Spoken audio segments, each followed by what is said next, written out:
আমাদের ছোট্ট জেলে ঘন্টে ভাই চিংড়ি কাঁকড়া মাছ ধরছে। এটা আমাদের স্নানঘাট। স্নানঘাটটা অনেক বড়। আর দেখো কি সুন্দর লাগছে গাছগুলো স্নানঘাটে, দেখতে দারুণ লাগছে। তো ফ্রেন্ডস, দেখতেই পারছো জলের মধ্যে মেঘের আচ্ছন্নতা কত সুন্দর লাগছে দেখতে।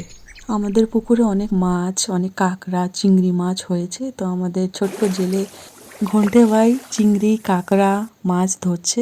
পুকুরে অনেক ছোট ছোট কচুরিপানা হয়েছে, মাছ সেগুলো খায় এবং পুকুরের জল ঠান্ডাও রাখে। তো তোমরা কে কে জানো কমেন্ট বক্সে জানিয়ে দিও। ঘন্টে ভাইয়ের মাছ ধরা শেষের মুখে। তো চলো দেখি কি কি মাছ কাঁকড়া ধরেছে। একটা কাঁকড়া তো দেখাই যাচ্ছে। তো ঘন্টে ভাই এখন জাল খুলে দেখাবে কি কি মাছ উঠেছে।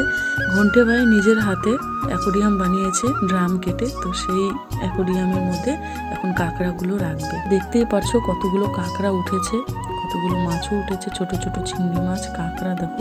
সেগুলো নিয়ে এখন অ্যাকোরিয়ামে রাখছে। তো কাঁকড়াটা দেখো কিভাবে দৌড়াদৌড়ি করছে। ঘন্টে ভাই কাঁকড়া ধরতে ভয় পাচ্ছে। আর এই কাঁকড়াটা দেখো কিভাবে দৌড়ে কাপের মধ্যে গিয়ে ঢুকলো।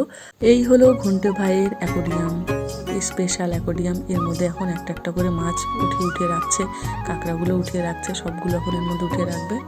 এইরকম অ্যাকোরিয়াম ছোটবেলায় কে কে বানিয়েছো সেটা কমেন্ট বক্সে জানিয়ে দিও। ছোটবেলায় কে কে এভাবে মাছ ধরতে পছন্দ করতো? তো আমি তো খুবই পছন্দ করতাম এভাবে মাছ ধরতে, খুব মাছ ধরতাম আমিও। ঘন্টে ভাইয়ের অ্যাকোরিয়ামে মাছ রাখা কমপ্লিট হয়ে গেছে।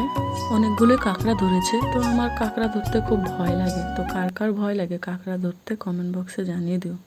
কিছু কচুরিপানা অ্যাকোরিয়ামের মধ্যে ডেকোরেশন করার জন্য রাখা হচ্ছে। দেখতেই পাচ্ছ কি সুন্দর করে সাজিয়ে অ্যাকোরিয়ামের মধ্যে কচুরিপানাগুলো রাখছে যাতে মাছগুলো খেলা করে।